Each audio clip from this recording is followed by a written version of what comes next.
Three, two, one, go.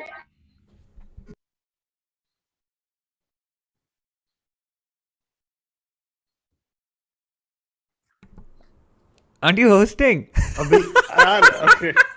This is great. Claps. This is Great great. start to the We episode. I think you should we leave this blooper in, guys. This we, is a we classic start to the 200th episode. we're just staring at after 200 episodes. We're just staring at each other, thinking who's gonna host. So, well, for Organized. all our Well listeners organized. out there, we have prepared very hard for the last 200 episodes, as you can see.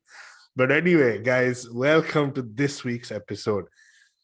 We have done 200 episodes. I mean, I know I have hit 200 before in a match in school. 227. So when we hit 227, I hope you guys bring me on as the special guest. But DJ, how are you and how are you feeling?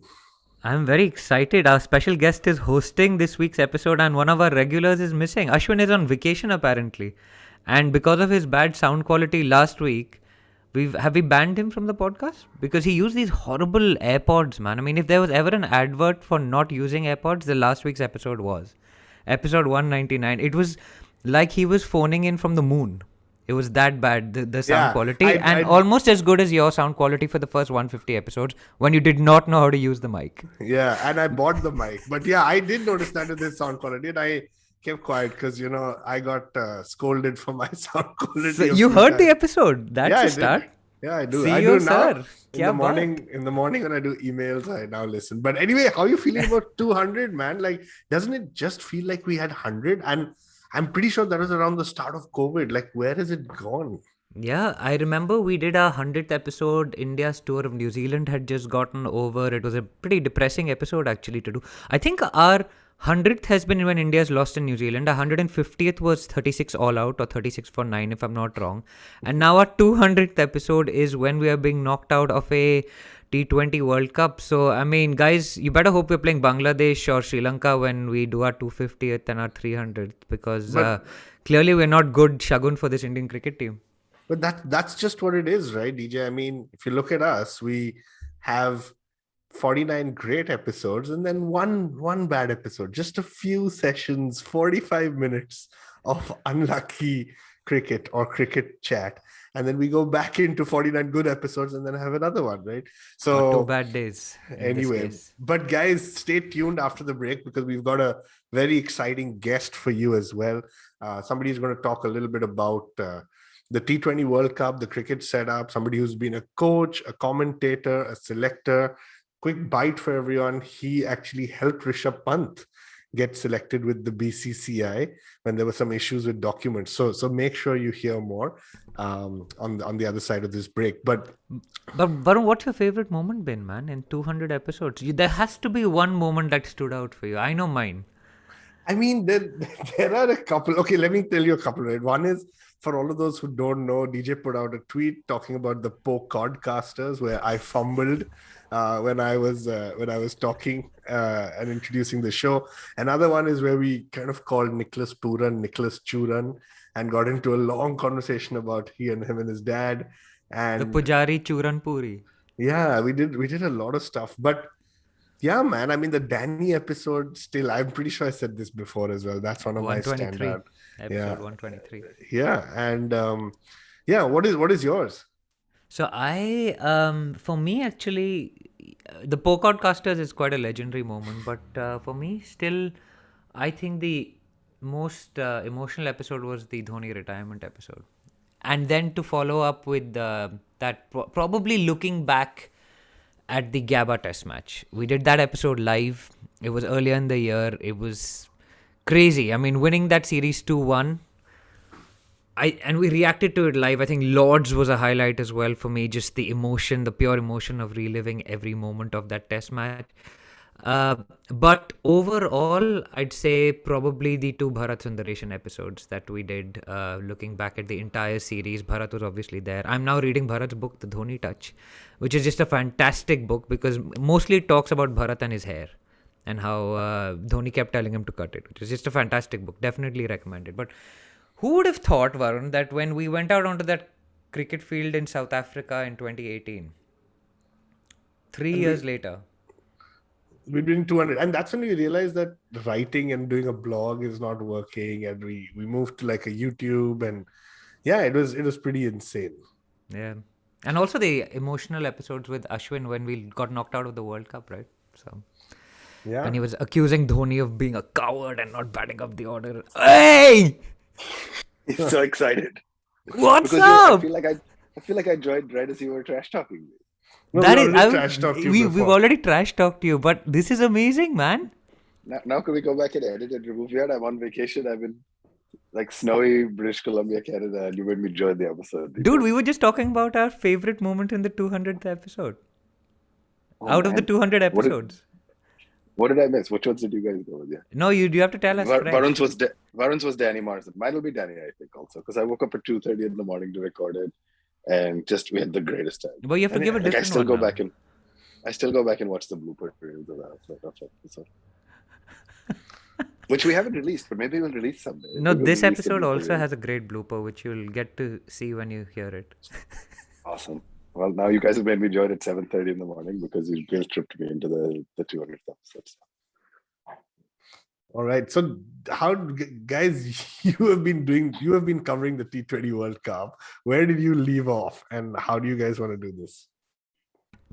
So we left off when India were knocked out by New Zealand, right? So Which we didn't know Virtually at the knocked time, out. but pretty much they were. So yeah, so I mean, we are actually recording this in the middle of the India-Namibia match. We did not want to wait for the end of the match because whatever happens, there's no way India can make it through. There were lots of chat about, we should have got 2 points for the warm-up games, even if it was 1 point each, and probably qualified on net run rate, but it wasn't meant to be. So guys, before we chat about India, should we just talk some of the highlights of the other teams and the week that went by? We do have our 4 finalists. From Group A, it's England and Australia. From Group B, it's Pakistan and New Zealand. So the first semi-final is going to be England versus New Zealand, and I think that'll be a really good one because England will want to prove that they can, win a World Cup and not just tie a World Cup. And New Zealand has something to prove as well. I mean, they keep knocking us out, but if they don't come back and win something, it's just like their whole purpose is just to keep us out of the ICC finals. DJ, what do you think? Like England versus New Zealand, what's gonna happen in that game? I'm backing the Kiwis, man, to win that because they need some revenge and some closure on the 2019 World Cup final. I hope Trent Bolt takes a catch, pretends to topple over the rope, and then just like New Zealand win from there. That would be quite funny. But and then I hope that Australia beat Pakistan so that it's a New Zealand Australia final, and then and New Zealand win the whole thing. Because frankly, between England, Australia, and Pakistan, I mean, New Zealand are the only acceptable winner, right? Yeah, I mean, I get it. I would want Pakistan over the other 3, to be very honest. Really? I would prefer if Pakistan wins. We're going to get some comments. Yeah, Nice. but Ashwin, what about you? What do you think is going to happen in the semis? I think what DJ was saying is what he wants to happen, right? I think the reality is it's very hard to overlook how strong both Pakistan and England have been. And so for me, although it's the cliched answer because they're both top their groups and stuff, I think I'm willing to bet I think England Pakistan is the final, and then both the sides are erratic. Like both the teams can get out for 80 or can make 220, and so it'll make for just a fascinating final, which to me is kind of the epitome of T20 cricket, right? That the sides that have done well are the sides that are erratic, have bad days sometimes, but then come good on other days. So I think Australia honestly has blown hot and cold. They made it, they're deserving, but I don't see them either making the finals or winning. And New Zealand is a great side, but I think they'll get outplayed on the day, and it'll be an England-Pakistan final. Yeah, so let's talk a little bit about Australia. It feels to me when I look back that their bowling unit has clicked a little bit. I appreciate Josh Hazelwood a lot for playing that IPL and just putting in the time and effort to practice on how to play T20s. It paid off because of UAE. He's bowled really well. I feel like the Australian bowling unit is coming together. It's coming good. Pat Cummins still needs to have a really good game. But the batting is pretty much dependent on David Warner, right? So the games that Australia has won convincingly, David Warner has performed well. The rest of it, talk to me a little bit about their batting, right? Stoinis seems pretty useless, to be honest. Steve Smith is a runner ball chasing a runner ball kind of guy. Mitch Marsh looked good. Aaron Finch is always looks uncomfortable. And Maxwell is the key. Just talking through their batting a little bit. I thought you were calling Steve Smith or Runnaball Cheteshwar for a second. But I mean, honestly, like they've been dependent on Warner, but they've also only batted first once in this entire tournament, and they were bowled out for next to nothing against England, right? So the batting seems a bit suspect when they are setting a target, but they've only done it once. I mean, frankly, with this format, you can't really tell, right? Anybody can fire on any given day. Stoinis could go wild, Maxwell could go wild. Aaron Finch could score runs. They've looked good when they've chased. Actually, Finch looked okay when they chased against, I think, who were they playing? Where they scored the runs in like 6.5 overs. I think Bangladesh, if I'm not mistaken. Yeah, so Finch looked okay in that game. But yeah, you can't tell with these teams and this format. It's just so fickle. Anyone who's out of form can be like David Warner couldn't buy a run in the IPL, and now he looks like he's suddenly in good form. So yeah, highly dependent on Warner, but anybody can come good on any given day with the Australians. So I wouldn't put it past them adding to their World Cup tally, although it'll hurt us. 5 ODI World Cups and 1 T20 World Cup would be quite an achievement.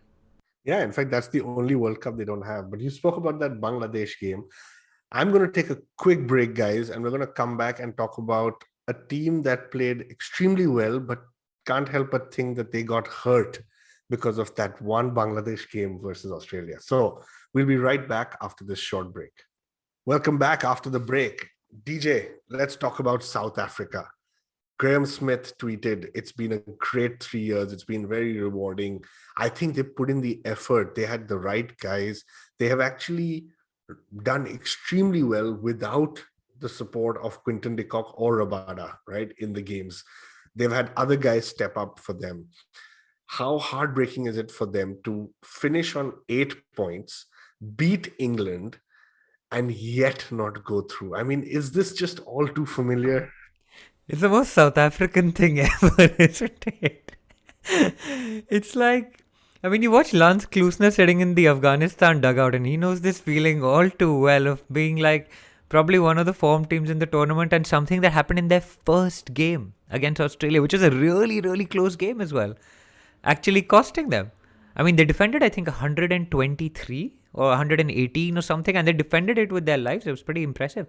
But yeah, I mean, I wasn't expecting them to do this well. They didn't have Faf, they didn't have Tahir, and I mean, for a team without like AB de Villiers, Faf du Plessis, Imran Tahir, kind of stalwarts of the T20 game as it currently stands, to still reach the semi-finals, beating to still reach a stage where they were in a shot with the semi-finals, beating England. I mean, it was a performance which, I mean, I think they were greater than the sum of all their parts in a way, which you could not say about India. Like India individually, if you look at the individuals, probably were fantastic, but when you put South Africa's individuals together, they were greater than the sum of their parts. And it was a fantastic team performance from those guys. Everyone contributed, including their skipper. What a leader, man. Temba Bavuma, who would have thought it? Yeah, and he's superb in the field, man. I didn't realize that as well. He's so quick. He's so good in the field. So that was good. So anyway, we know the 4 finalists. Everyone's kind of given their predictions. I'm with Ashwin. Why do you keep calling them finalists? Semi-finalists. Ashwin would have corrected our maths now. We had the same tutor now, so yeah. 4 finalists. I'm with Ashwin on this. I think England and Pakistan deservingly deserve kind of to go through to the final. It'll be a good game. I personally feel England will blow the Kiwis away in just the form they have. Jason Roy got injured. That is going to be a big blow for them, right? Now, does Johnny Bairstow open, or is it somebody else who comes in? They've got Johnny Bairstow. They've got James Vince, who could open. I mean, James Vince come into the squad, yeah. Yeah, he scored a cracking 100 against Pakistan early in the year, I think, if I'm not wrong. But yeah, I mean, Bairstow is a pretty straightforward replacement, right? Like one of the best white ball players in the world. Hasn't been in the best of form. I think he's been batting 3. You've got Moeen Ali, who can bat up the order as well. So They Yeah. don't have any dearth of players. I mean, if they really want, maybe Alex Hales can fly out as well, but clearly they don't like him very much. Yeah. That's fair. I think yeah. So we talked about that. DJ, let's just talk quickly about some of the lows, right, of this T20 World Cup before we get to India. Uh, Bangladesh couldn't win a single game. West Indies, I think, only beat Bangladesh. Like that was supposed to be the group of death, as they say, but Mm. it just fizzled out, man. Like I did not expect this performance from those two teams. I like the way that we've talked about lows, but we haven't mentioned India as yet. But okay, Because yeah, we're coming to Bangladesh. it. Like the whole show is just about India. The last 2 weeks has been about that. But Bangladesh was I'd actually tipped them to make the semis, right? And they'd beaten Australia at home 3-0. They'd beaten New Zealand at home 3-0. Both of whom are now semi-finalists, right? And you're just like, okay, they've got the spin guys, they've got the batsmen who can go hard, they've got the Shaki, probably the world's best all-rounder in these conditions. Just did not click. They had Mustafiz. I mean, that's a solid lineup, and Mushfiqur Rahim. Uh, I was going to say what we actually call him, but maybe not the best idea on a family-friendly show.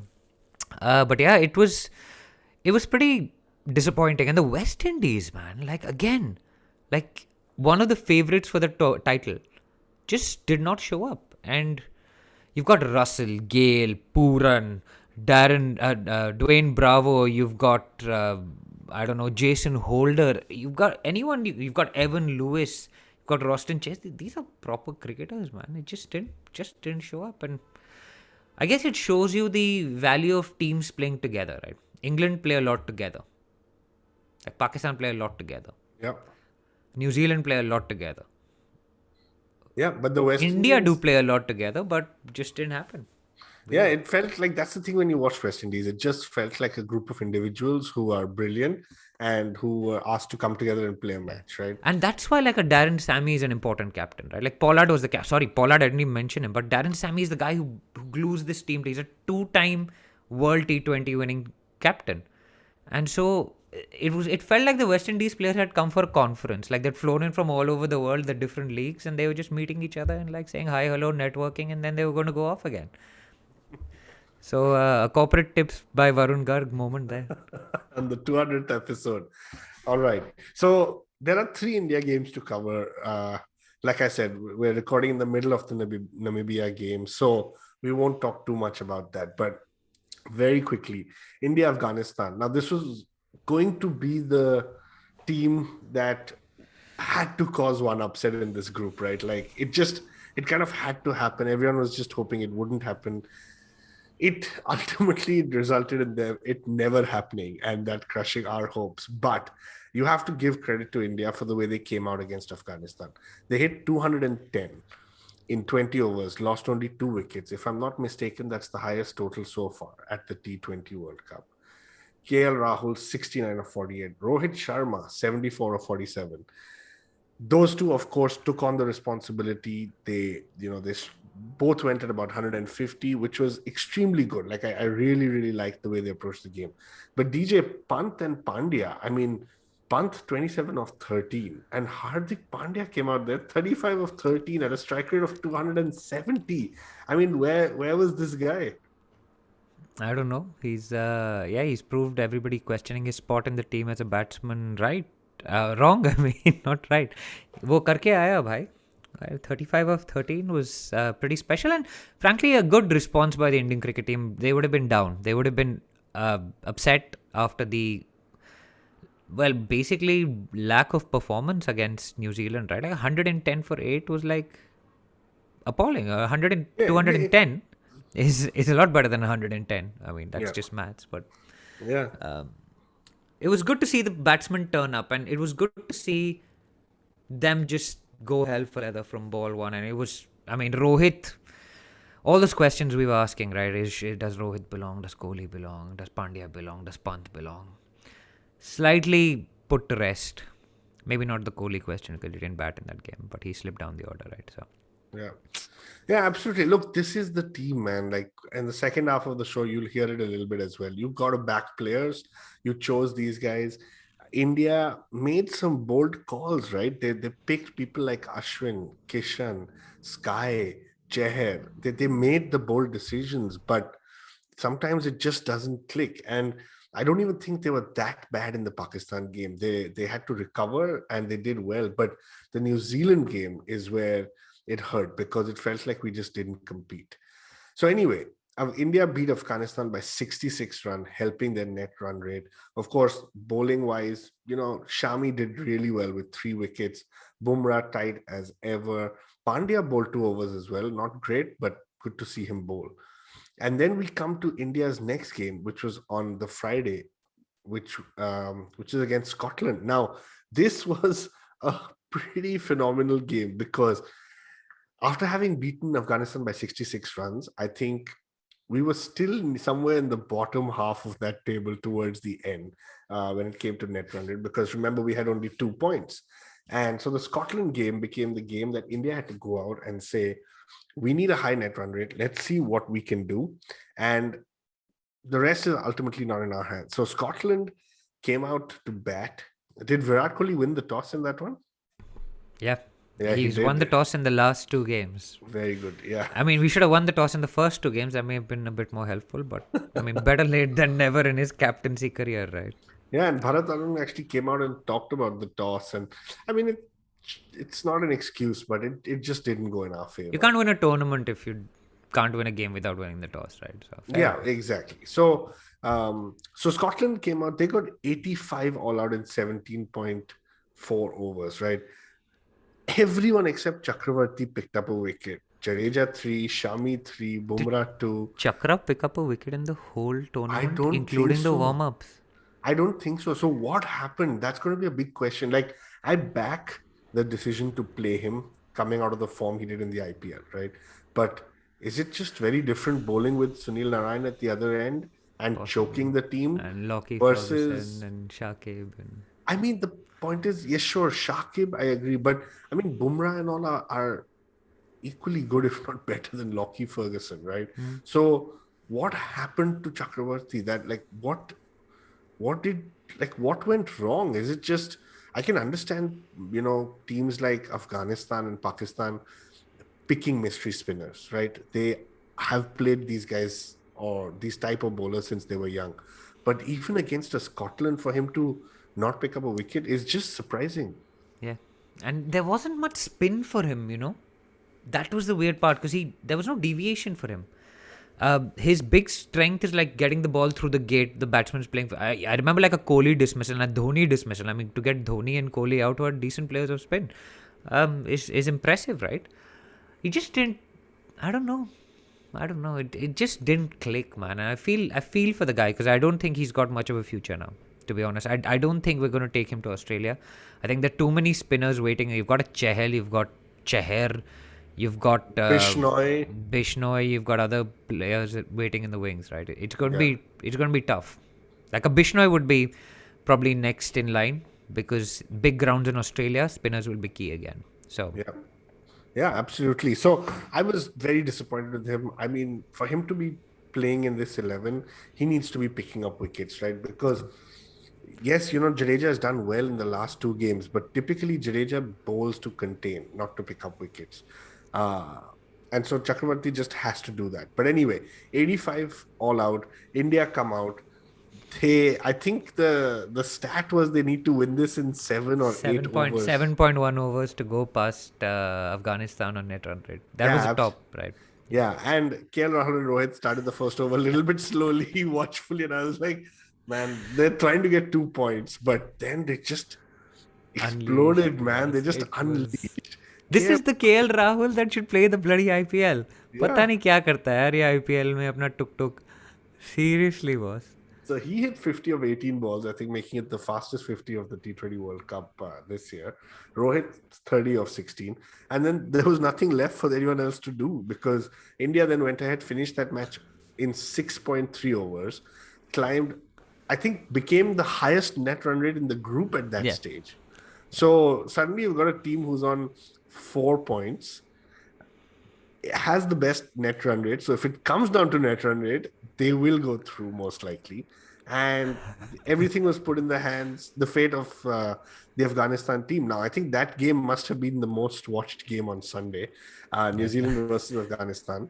There were points, I have to admit, there were points where you felt that Afghanistan is done well. And when they were about 100, 110, I was pretty certain they're going to get to 140, and I said this could be game on. But they just got bundled out for 124. In the end, the result is like New Zealand won by 8 wickets. And just, Rashid, Mujib, they just didn't do enough. There were a lot of memes going around, right, about Afghanistan and India. And the worst was actually like a grown adult standing on the shoulders of a baby and climbing the gate, which was like horrendous. But that's what pretty much it was, right? You're expecting a team like Afghanistan to beat New Zealand. New Zealand are clinical, boss. Although they did have a little bit of a hiccup for a moment against Namibia as well, I felt. I was getting very excited about the Namibia game. I was like, we're all worried about Afghanistan. What if Namibia beats New Zealand? Yeah. How amazing would that be suddenly? Yeah. It would throw everything open. But I mean, you can't expect. And this is what I tweeted, and I was like, why? People were like, why shouldn't, if you can make it through based on net run rate? But why are we wanting to go through? Why are we expecting to go through to the semi-finals after losing to Pakistan and New Zealand and then beating Namibia, Scotland and Afghanistan? Yeah, I mean, look, it was always clear. You have to beat one of these two teams in our group to go through. You lost to Pakistan, you should have come out all guns blazing. In my book, there is no point in winning a game in 6 overs if you couldn't beat one of those two teams. And they were the first 2 games as well, man. Like, it wasn't like we'd got into maybe we should have had the easy games first, got our confidence. BCCI should use its power for the right things, no? Namibia se khelo, pehle Scotland se khelo. Yeah, it's a fair point, man, because it in hindsight, it feels like everything worked against us, right? We talk a little bit about this in the second half, so I don't want to get into that now. But it felt like everything worked against us, and if the scheduling was a little bit better, you never know. However, you saw in South Africa's case, right, when the scheduling worked in their favor in some sense, they didn't know about the net run rate, and eventually they got knocked out based on that. So you can never say. The point was it always came down to winning one of these two games. And so New Zealand, DJ, you said it, clinical as ever, finished off that game. Kane Williamson I think he's just made for games like this. A runner ball, stays not out, takes them over to the finish line. And it's third man pe maar ke kryptonite Kane bhai. Yeah, it's every ball he just runs it down to third man. It's like you could just have a whole ring of fielders at third man just trying to stop that shot. Yeah. So anyway, that brings us to an end of the first half of the show. Good energy, boss. Good energy thinking about that game. Yeah, I'm like, but guys, we mentioned we have a special guest. We've got Nikhil Chopra joining us on the other side of this break. So stay tuned. It's a fun chat. I already told you he had some part to play in Rishabh Pant's early part of his career. He has coached another Delhi Capitals player in under 19, and he shared the dressing room with the new Indian coach. So lots to talk about, lots to hear. See you on the other side of this break. Welcome back after the break. Now, we are very excited because it's our 200th episode, and we were thinking, how can we get somebody really fun, somebody who knows the game very well, who's donned many hats on as our special guest. So, guys, very happy that we've got Mr. Nikhil Chopra on our podcast this week. Hi, Nikhil. Great to have you on the show. Hi, thank you so much, guys, and congratulations for 200 episodes, man. You guys are now absolutely experienced pros and edges and sledges. I love the name as well, man. Yeah, it's been long. It's been like 3.5 years since we've been doing this. And first off, before I introduce you, let me ask you, you're a podcaster too. Tell us a little bit about your Khel Niti podcast. Yeah, these guys got in touch with me, and I just felt that it's a great way of interacting and connecting with millions of people around as well. Khel Niti is a great platform as well. We sometimes, when we're working the game, doing a little bit of broadcast as well, there's lots of things sometimes we don't have enough time to speak about, but to really get into the nitty-gritties of the game, I think podcast, allows you that time and the bandwidth to really try and explain the game to the cricket pundits and somebody who doesn't understand the game as well, to try and simplify things and explain it to them as well. Absolutely. We always have the age-old debate. How long should a podcast be? We've not found the answer to that, but like you said, it's a good way to get into a bit more detail. So, Nikhil, tell us what have you enjoyed most about your career so far? I know you've been, of course, an ex-India player. You've been a cricket commentator. You're now a broadcaster with Star Sports. You've done coaching. You're doing podcasting. Any favorites? To be honest, I guess right throughout my life, I've always felt, everything that you're associated doing with your first love, that has been cricket. I always tell a lot of young kids as well, when I was coaching them earlier as well, if you have the passion, skills can be taught. I mean, you guys are doing podcasts, you're passionate about it, you're trying to get the right voices to the people. You got millions of people around the world who want to listen to you because you're passionate about it. That's why you excel in that sort of sport as well. And you don't need to concentrate. There's no button in the body that you can just suddenly press and say, I'm going to concentrate and try and do that. If you're passionate about doing something, you just get so engrossed and, you're wholeheartedly with mind involved in it.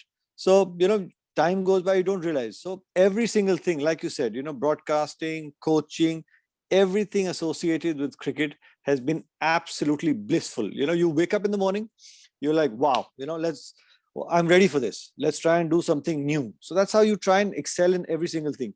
If you're not enjoying your job and you're pushed into something, it's going to be tough. Even if you make millions and millions of dollars as well, you will not get that happiness from inside. So that's what you're looking for, the happiness from within.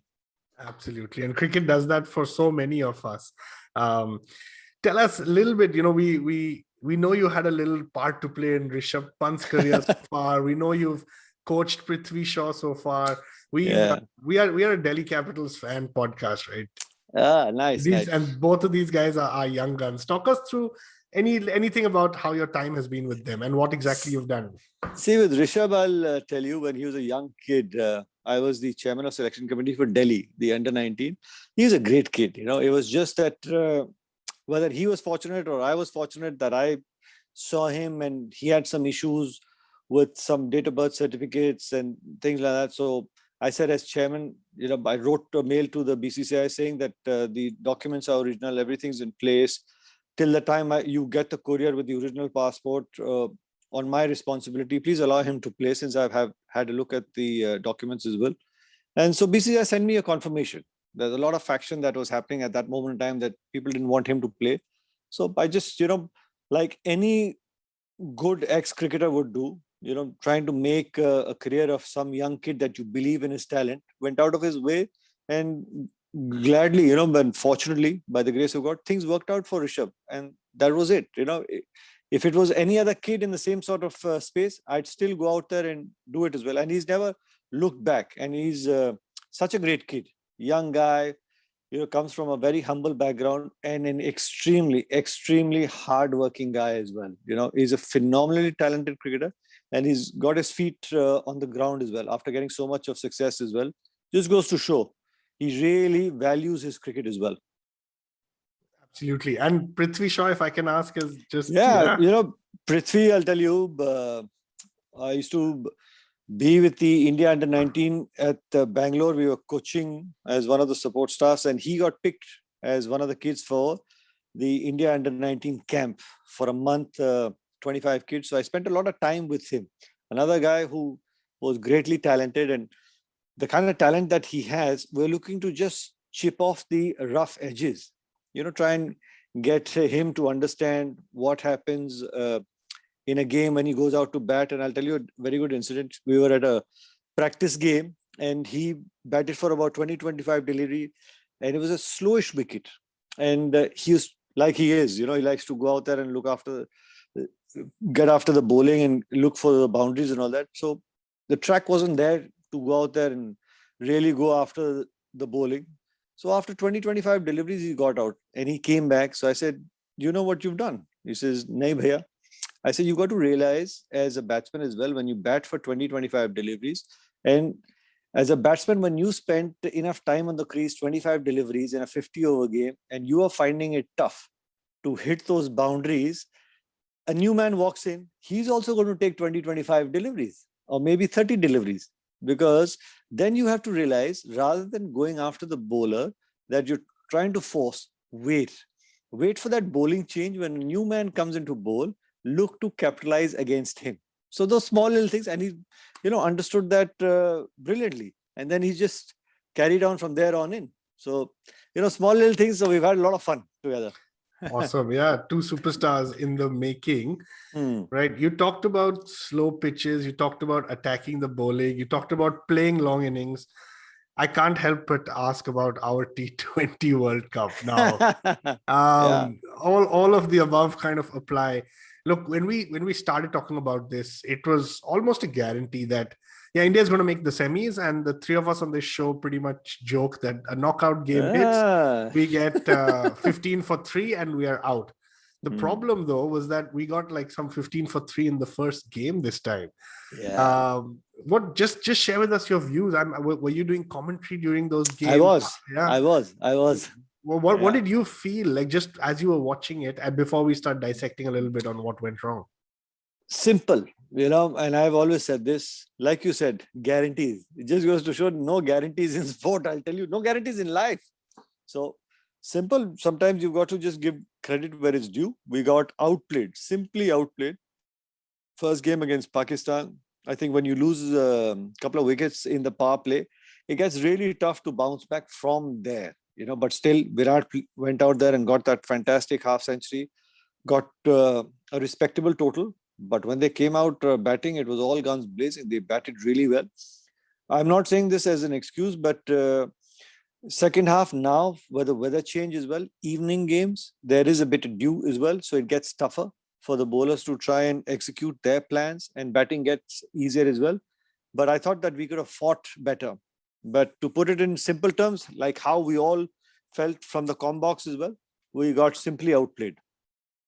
And do you think there are many factors, like there's a lot of talk around the first 2 games being the toughest, right? I think that's just scheduling. But then we had a week-long gap in the middle. There's bubble fatigue. We lost the toss. Do these things play a big part in this, or are you just expected as India and one of the number 1 teams in the world to go out there and win every time? I mean, as professional athletes, of course, you're supposedly should be able to take all those responsibilities. But hey, living out of bubbles, it's new for everybody. And these guys have been on the road for a really, really long time. Since the England tour, it's never easy. I've been in bubbles as well, doing commentary. I've been in a bubble now for nearly 2 months. I haven't seen my family. Prior to that, I was in another bubble for 35, 38 days. It gets tough. 7 days in a room. Earlier it was 14 days in a room. Yeah. No matter how much you try and exercise and things like that, there is that mental fatigue. But at least for the second phase, families were allowed. But it makes a big difference. But to be honest, I think that second game, we panicked a little bit. Surya got injured. We got in Ishan Kishan. And because he'd done well in the practice game, we thought Trent bowled the left-arm fast bowler who swings it in. Shaheen Afridi got Rohit Sharma with a swinging ball. We said, let's throw in the left-hander. But this is Rohit Sharma that we're talking about, somebody who's done so well with the white ball. He's a phenomenal talent. So I just felt that there was no need to panic. We didn't need to change the entire batting order right through. I mean, we should just trusted in the capabilities of Rohit and carried on with KL Rahul and Rohit Sharma to open the innings, and Virat at number 3, because he just got your 50 in the game earlier. So we didn't need to change a whole lot. So I just felt that we panicked. And even on that day against New Zealand, they were able to execute their plans beautifully. And we just got stuck. We were always looking to just play catch up. Fair enough. And you mentioned the 3 big names at the top of the batting order. A lot is being said about them. Do we need all 3? Should we just play a rotation policy? Do we need Kishan up top? Like, what's your view? Do you just believe that these are the 3 best guys and we back them? Or is there room for something different? Because it feels like we've been kind of stuck a little bit in this for lack of a better word, the reputation of players, and we haven't picked the informed players. No, I guess, how do you build reputation? Because somebody who's been doing well for a long period of time, that's how you get a long rope. You are able to get that reputation, winning games for India as well. And Rohit has done that. KL Rahul has done that. Virat Kohli is the highest T20 run getter. If you look at his numbers as a batsman while chasing, it gets phenomenal. I mean, those numbers are unheard of. That's how good a batsman Virat is. So top three, of course, sometimes when you have a top three like this, there's very little room for maneuver to try and get a new talent in. So it'll be tough. I'd still stick with the top three and then look to get somebody in the middle order and also take things forward from. But I have a feeling now that the New Zealand series is coming straight after the World Cup as well, with a new coach, a new captain, white ball captain possibly. They'll be looking to blood some new youngsters as well. Give a couple of games to the youngsters. They'll get some game time. They'll grow in experience. And those games, at least some of the senior guys will be taking as rest as well. Because from here on in till I think June or July, there's a gap between the series for maximum out of 7-8 days. So these guys will be on the road again. So you have to be able to manage that time as well. Time management would be important as well. So I feel some of these youngsters will get an opportunity to go out there and showcase their talent. Very interesting. And you mentioned the two things that we are waiting to chat with you about: new skipper and new coach. Yeah. Let's take it one at a time, because I want to get your view on both. New skipper. Right. Suddenly, was it out of the blue? Is it common resigning before a tournament even starts? Is it the right move? Will Kohli slowly phase out of T20s, or do you just think he's going to be there no matter what? I guess, till the time the form is there, he's a phenomenal batsman. Make no mistake about it. And to answer your earlier question, was it the right time? I guess first you got to be able to hold your own in the side, and then you think about captaincy. He probably felt that straight after this World Cup, there's another World Cup next year in Australia, and then the 2023, you have the 50-over World Cup. So he just felt that he wanted to focus on his batting and give somebody else an opportunity to lead the side to hopefully India winning one of those World Cups as well. It makes a big difference. I mean, it was a little selfless act, absolutely. He didn't want to hold on and say that if, case in scenario, it was now after this game, he said, I'm going to step down from captaincy. It would have gone a different way, but he said that prior to the tournament, had he won the tournament also, he would have said that, well, this is it. I've got my hands on the silverware.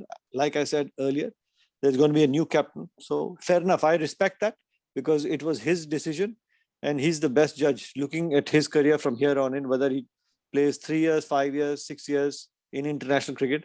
That's up to him, because from here on in, you got to start looking to respect your body as well, because it reacts every single year differently on the other side of 30 or 33. Yeah, fair enough. I guess when the news came out, a lot of us were a bit shocked and upset. Like, we love Virat Kohli, right? But then you think maybe this is what's better for him and his career to extend it. And that 2016 Kohli, we don't love to see him back, right? So let's hope we get that. But was the timing also impacted by the change of the coach, do you think? I guess I'll tell you something, in the history as well, you're judged as a coach every 3 years, every 4 years. You make a side for the next World Cup as well. And Ravi's had a great run with Virat, make no mistake about it. It was bound to happen as well. And I'm happy that Jam has taken that responsibility, because Jam is a great family man. He doesn't like traveling too much.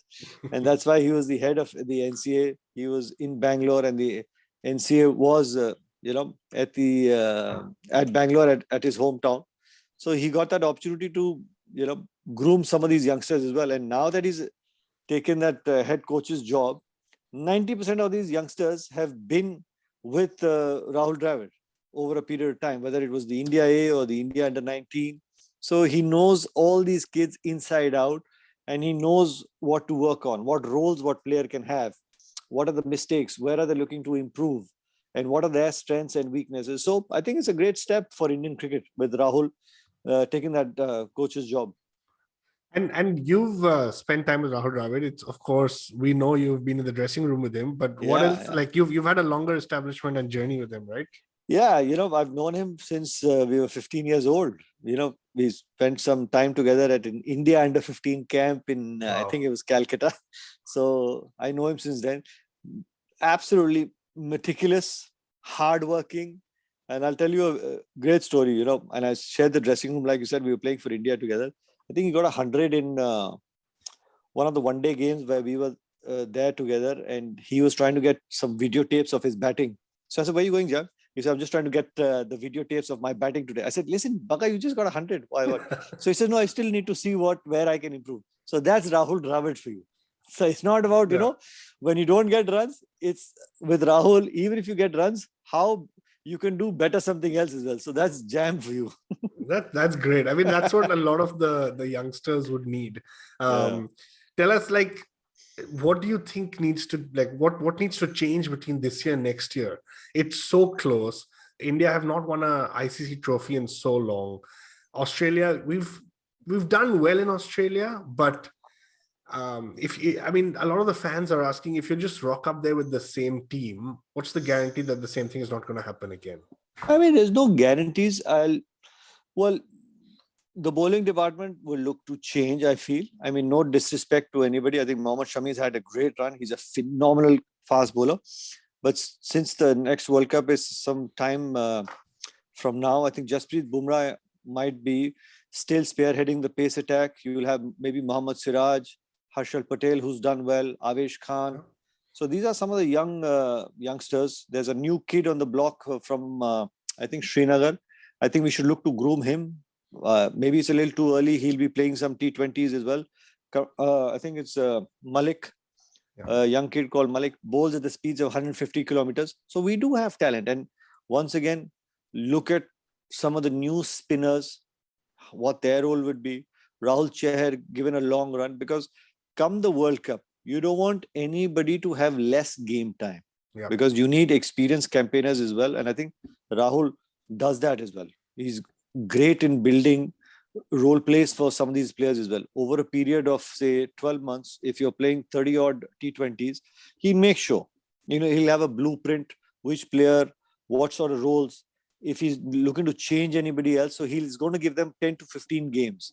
Because when you pick somebody, give them their time as well to go out there and showcase their talent, get the team ready. We have enough. Even in the nursery, the bench strength is there, phenomenal. It's just a matter of picking the right guys and backing them. That's the important part. And I'll tell you who the front runner for the captain for the white ball is. Yes. Oh, yes. This is the bite. Yeah, I think to me, it's got to be Rohit Sharma for what he's done with T20s, winning 5 trophies in the IPL as well, how he handles the side as well. And I personally would like to see a youngster who BCCI, I think, after 2023, if Rohit steps down as skipper, make him the vice captain, because that is going to allow him and some time exposure and groom him to be the next leader as well. We haven't done that in the past, but I think now's the time we need to be really looking into the future as well, because the game has changed and it is changing rapidly as well. It's changing dynamically as well. So we need to take those decisions as well. And on this show, we're obviously pushing for a wicket-keeper batsman to be that next vice captain. I was going to say a swashbuckling left-hander, but DJ went straight to it. Yeah, absolutely. Why not? I'd love for him to be the vice captain, to take over the mantle 2023. And he's a great disciple of Mahendra Singh Dhoni as well. So I'll tell you that the inside as well. But he's going to have some tough competition with KL Rahul, because the next guy who's doing really well. So, and to me, I mean, personally, my choice, I'd probably see Rishabh. So, but he's going to have some tough competition with KL Rahul as well. Yeah, do you think KL Rahul, his experience playing for Punjab Kings and captaining Punjab Kings may actually count against him? Because he seems to be a different player when he plays as captain for the Punjab Kings. And you've seen him bat for India, which is he just frees his mind and hits the ball out of the park.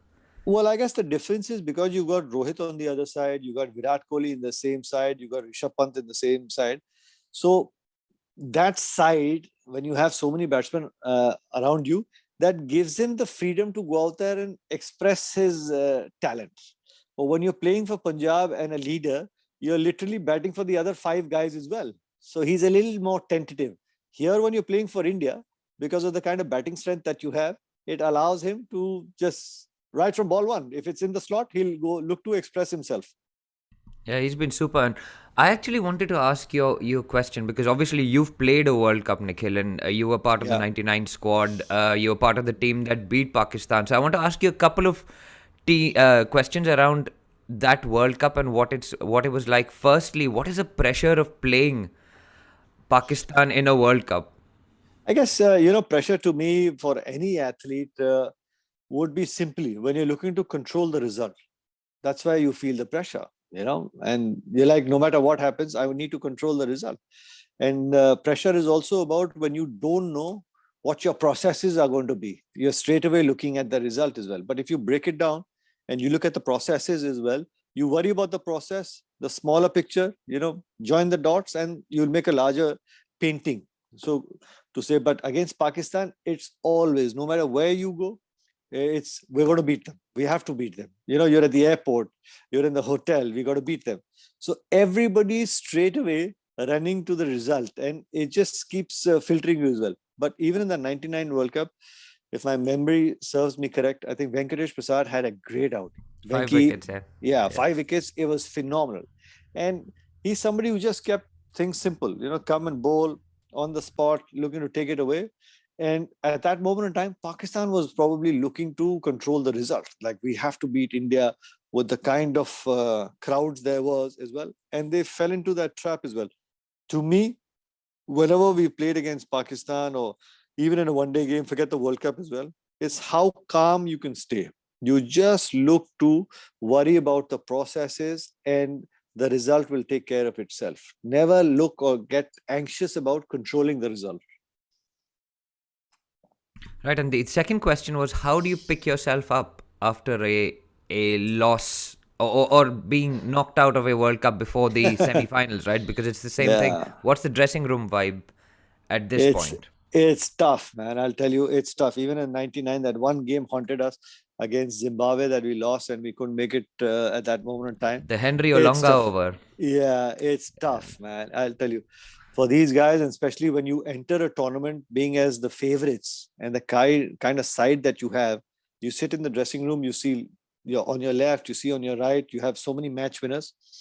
So it'll be tough for them. But I just hope that they bounce back quickly and forget about what's happened because they'll be on the road. And thankfully, with the kind of scheduling that you have, that hangover of, it'll be tough, but that hangover, you'll look to forget very quickly because you got international cricket straight away.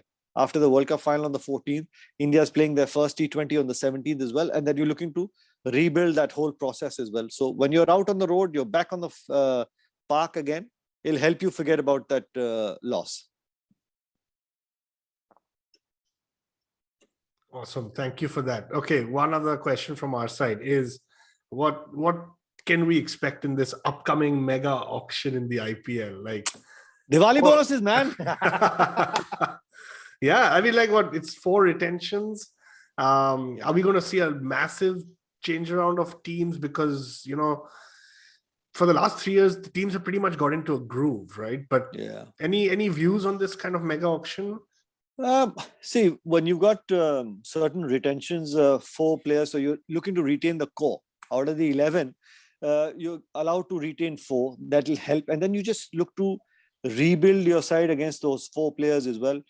And some of the guys that are not retained, I think with the draft policy, I have a feeling that the Lucknow, because they paid more money, they might be able to get the first pick of the drafts as well. They'll be able to get 4 retained players, and then you'll have Ahmedabad as well. And they'll look to rebuild there as well. I'll give you some insights. KL Rahul negotiating a better money deal. If Punjab doesn't do that, he goes in the draft and he's going to try and, of course, sign a big deal with either the UP franchisee with Mr. Goenka or the Ahmedabad. If that doesn't happen, RCB is looking for a new skipper. Yeah. And because KL Rahul is a local boy, they will keep those purses open for him as well, because that brand building for a local point as well. I think RCB should look to go for KL Rahul, but that will be really tough, because if he pulls out of Punjab Kings, puts his name that I want to be in the auction, he'll go straight into the draft, and he could go to either of the new two franchises as well. So that's going to be interesting. Shreyas Iyer, you guys are Delhi Capitals. Shreyas Iyer might be playing for a new side next year as well, because he was the captain. Rishabh was made captain as well. So, and with these two new franchises as well, they'll be looking for a skipper as well. So, Yeah.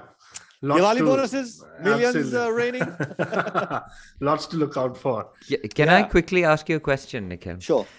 Has there been a better ponytail in cricket since yours? I don't know whether many people remember this, but I remember, because you're our generation. We watched you on television. Yeah, well, listen. About the ponytail and when you lost it. I started that trend for fun, and back in the day, I used to listen to a lot of Jim Morrison and Pink Floyd.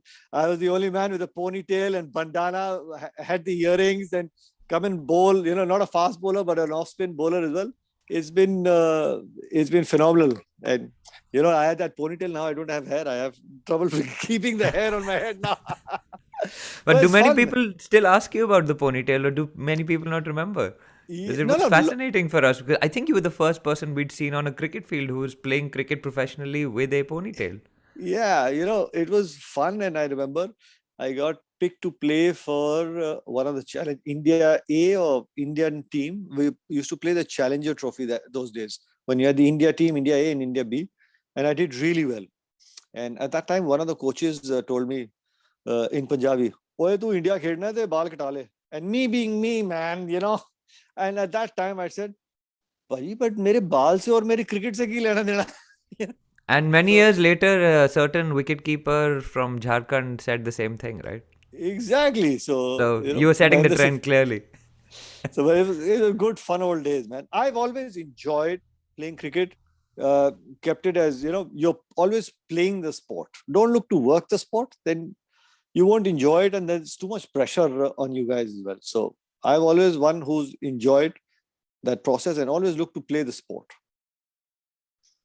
Very nice. And then our final wrap is one listener question. I think you'll enjoy this question, Nikhil. So V Manjunath on Twitter has asked this. He says, I have only one question for Nikhil. If he has to bowl the last over of a game, which game would it be? Would it be a 90s ODI, the last over of a test, day 5, an IPL eliminator, or a World Cup semi-final? World Cup semi-final, without a doubt, man. World Cup semi-final, because when you do well in a World Cup, that's the only multi-nation tournament that if you win, you're called as the world champion till the next time the next World Cup happens. So that's the importance of a World Cup. So thanks for your question, but of course the World Cup as well. Perfect. And that brings us to an end. I like how Nikhil here's the long hair, if you can see. Super. We're going to use this as the promotional material. Please send it to Vishal, our producer, and we'll put that out and say, identify this cricketer. Identify this cricketer, man. Wow, that is a great look. Yeah. Superb. So that's a wrap, guys. As Nikhil said rightly, that you're only remembered till the next World Cup. And luckily, we've got a World Cup coming up in 11 months' time. So forget about what happened this time, guys. Let's move on. We've got the right squad. And Nikhil, thank you for joining us on our 200th episode. It's been an absolute pleasure having you on. Oh, fantastic, man. It was great chatting with you guys as well. And then I hope if I can request all your listeners as well, with edges and sledges, sometimes you need to tweet or write to these guys what your best sledges on ground would be as well. That'll be fun to answer those. Absolutely. Perfect. Thank you so much, Nikhil. All right, guys. Thanks, Lovely Nikhil. chatting. Thank you. And thank you very much. Once again. 200, man. That's a big number. That's a big one. Thank you. All right. Thanks, guys. Thanks. There you have it, guys. That was an excellent interview with Nikhil Chopra, ex-Indian cricketer, Indian Delhi selector, and now a commentator and cricket expert. Guys, it has been 200 episodes since we've been doing this, so thank you, each one of you, for joining us on this journey. It has been brilliant. It's been frankly amazing that we've managed to get together 200 times to do this podcast across 3 different time zones with all the technical issues. As we speak right now, Varun's mic is just falling and he's catching it. Anyway, guys, so I mean, that's the fun of the show, right? It's 3 friends that come together every week to chat about cricket. We go through the highs, we go through the lows. We're low now, but we'll be high again. We've had a great run, and we will continue to bring this episode to you every Monday. Every week we do an episode, so do write in with your comments on Facebook, Twitter and Instagram. We're at One Tip One Hand. Write into us at contact@onetiponehand.com. Tell your friends about us. 200 episodes. It's like Rohit Sharma has a double 100, Sachin Tendulkar has a double 100, Varun's favourite Virender Sehwag has a double 100, Chris Gayle, who's just retired, has a double 100. Varun claims to have 227 not out in gully cricket. Yes. So all the best people have a double 100, and now Ashwin, Varun and DJ also have a double 100 on the Edges and Sledges Cricket Podcast. A big thank you to the IVM Podcast Network. Vishal Dubey, who is our producer, who does this every week. A thankless job, Vishal. Do you want to say hi to our listeners? I know you're in the background, so just say hi to our listeners. Hello everyone, this is Vishal Dubey. Feels proud that we have reached 200. And just want to say that I started producing this podcast since last IPL 2020. And I was just speaking to Varun this afternoon that we have come a long way with all the sponsorships and the type of guests which we had. I am an ex-state cricketer of Mumbai and I've got a chance to play cricket further. But on this podcast, I got to meet cricketers, few of which I have played with and few which I idolize. I feel lucky for. And it's just a wonderful feeling to have such shows like these, who have the same spirit and zeal of cricket, which I do. So, which was very exceptional of these guys. So yeah, just feel blessed, and thank you, listeners, for tuning in to our podcast. Thank you so much. And thank you, Vishal, for bearing all the edits that I make you put the podcast through, and all the scheduling dramas and all of that. But guys, that is the show. The T20 World Cup will come to an end next week, and we will join you for a short episode because India isn't going to be playing. We'll be discussing the knockout stages. So it'll be a short episode, maybe a half an hour, not the usual 1 hour that this episode has become.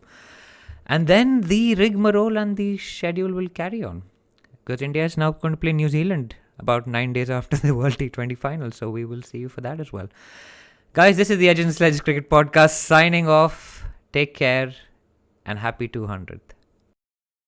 IVM